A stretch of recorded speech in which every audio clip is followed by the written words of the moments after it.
In his famous allegory found in the Republic, Plato illustrated his epistemological ideas through the allegory of the cave. He described prisoners in a cave who mistake shadows on the wall for reality, symbolizing the way most people perceive the world without recognizing the higher realm of the forms. Allegory means a narrative of story that uses symbols, characters, and events to convey a deeper moral, philosophical, or symbolic message. It often involves using a fictional scenario or set of circumstances to represent and communicate broader ideas, themes, or concepts. It symbolizes a particular scenario to portray message. There are prisoners chained in a cave, unable to turn their heads since birth. All they can see is the wall of the cave. The puppeteers who are behind the prisoners hold up puppets that cast shadows on the wall of the cave.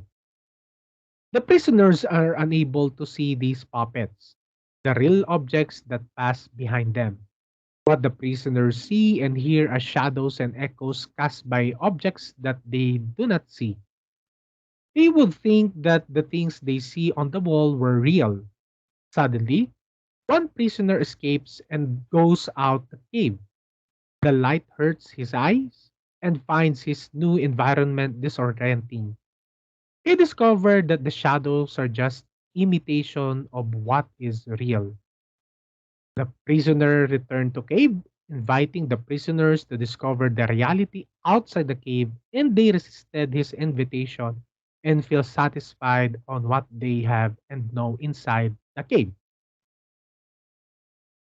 Let us have a simple learning activity to better understand Plato's allegory of the cave.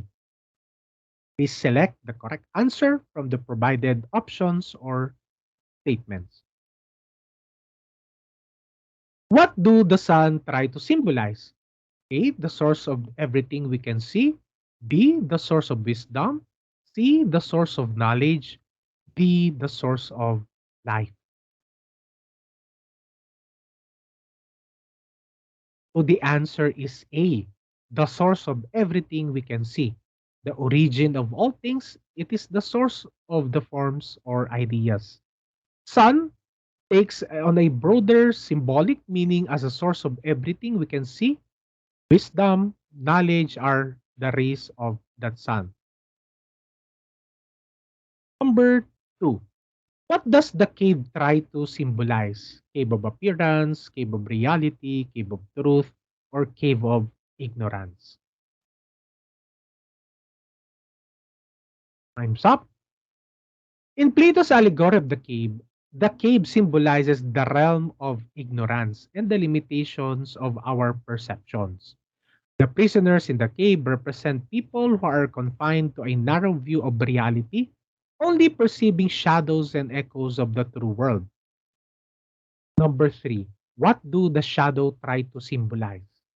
Dark objects, reflection of what is real, origin of what is real, true object.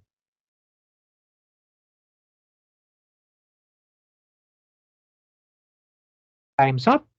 In Plato's allegory of the cave, the shadows symbolize the limited and distorted perception that people have of reality when they are confined to the cave.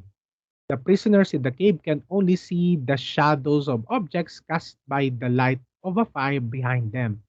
These shadows are reflection of what is real. Number four, what do the former prisoner try to symbolize? Dependent on the shadows, dependent on the reality, discoverer of the reality, discoverer of the shadow.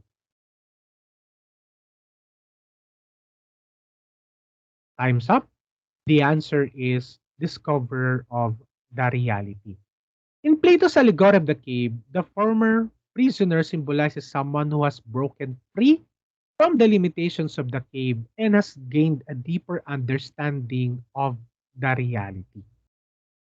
Number five, what do the inner cave try to symbolize? The world of ideas or the world of senses?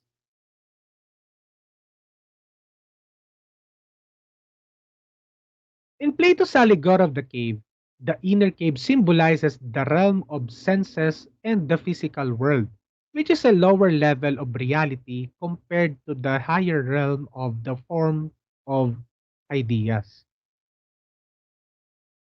Number six, what do the outside cave try to symbolize? The world of ideas or the world of senses? Time's up. In Plato's Allegory of the Cave, the outside the cave symbolizes the higher realm of reality, the world of ideas or forms. It represents ultimate truth and perfect reality. Number seven, who is the former prisoner in the cave? Socrates, Plato, Aristotle, Pythagoras. Time's up.